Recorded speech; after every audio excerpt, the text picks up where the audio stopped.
Let's talk about the constitutional violations of this government.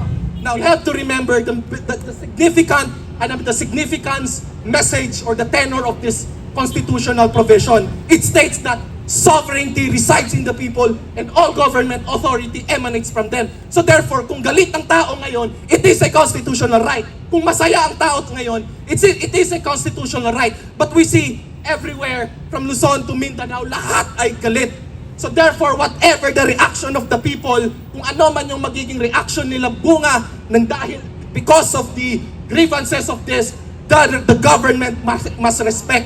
If the people will rise up, if the people will declare a revolution, therefore walang magagawang gobyerno. Why?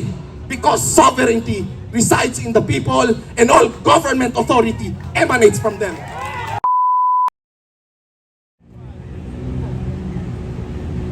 Morning po, magandang umaga. Assalamualaikum warahmatullahi wa barakatuh. Magbati ng kapayapaan sa mga kapatiran nating Kristiyano, Muslim o kahit ano pa mang religious denomination. So unang-una sa lahat, nagpapasalamat po kami sa United People's Initiative na pinangungunahan ng ating mga mahal na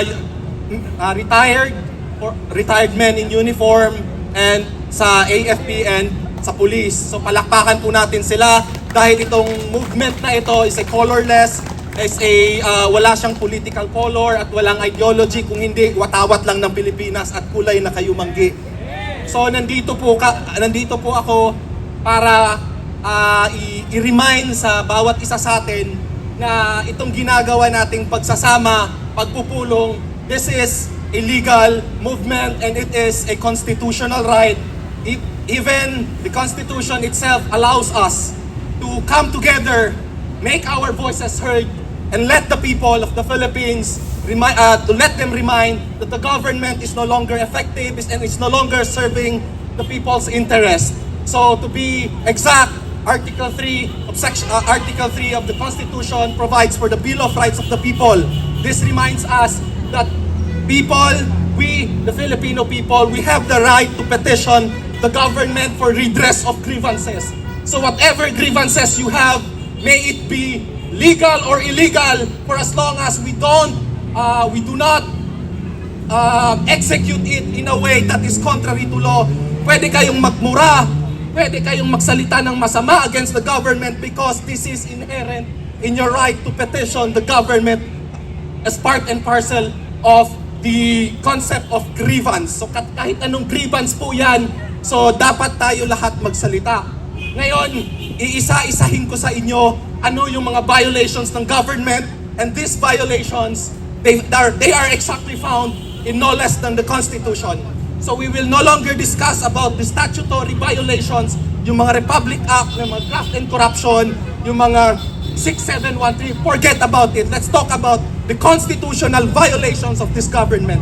Now let's start number 1. Sinasabi po sa Article 2, Section 1, the Philippines is a democratic and republican government, and sovereignty resides in the people and all government authority emanates from them. Sa madaling salita, inikilala ng ating saligang batas na ang gobyerno na ito tayo ay isang democratic at republican government. Ibig sabihin, pag democratic, lahat ng tao, tayong mga sibilyan, tayong mga nasa baba, kailangan natin patunayan na ito ay demokrasya. Ang demokrasya hindi ibig sabihin malaya tayong magpaliwanag, malaya tayong maglabas ng ating sama na loob. Kung hindi, ang pinnacle ng democracy is that the government must serve the better interest of the people. Why? Because kasunod ng Article 2, Section 1, hindi siya nagtatapos sa sinasabi niyang the Philippines is a democratic and republican state. No! More than that, we have to remember the significance message or the tenor of this constitutional provision. It states that sovereignty resides in the people and all government authority emanates from them. So therefore, kung galit ang tao ngayon, it is a constitutional right. Kung masaya ang tao ngayon, it is a constitutional right. But we see everywhere from Luzon to Mindanao, lahat ay galit.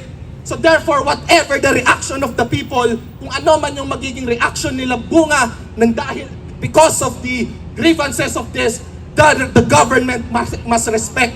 If the people will rise up, if the people will declare a revolution, therefore walang magagawang gobyerno. Why?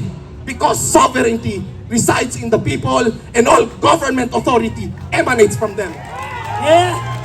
So whatever the people will decide, may it be they will do something wrong or right, the Constitution sides with the people. It will never side against the government. Second violation of the government.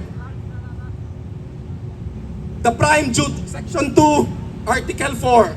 The prime duty of the government is to serve and protect the people. Simple lang yung message. To serve and protect the people. Now, tatanungin namin kayo. Ito bang present government, does the current government serve and protect us? Louder. In compliant ba ang present administration sa Article 2, Section 4 ng Constitution na nagsasabing the prime duty of the government is to serve and protect the people? May violation? Wala. That's why tayo maniningil. Wala yung hearing sa Congress, although we respect their mandate. But ultimately, the people is the right tribunal. Tayo ang maghahatol, tayo ang magsintensya, at tayo ang magsasabi kung kailan mahihinto ang gobyerno. Another violation, maraming violations of the government. Pero I will just enumerate some, but because these are severe, grave, and serious violations that everyone here must remember and must instill in their hearts and mind, so that yung mga next generation will always remember, the generations yet to come will always remember na itong time is a historic time, that we are here reminded by the Constitution itself how the government has effectively betrayed us. Next violation of the government. The main Section 2, nandito pa rin tayo sa state principle. Tandaan natin, the Constitution states na ang Article 2, inuna talaga yan because it is a state principle. Ang Estado may mandato para sa ating lahat.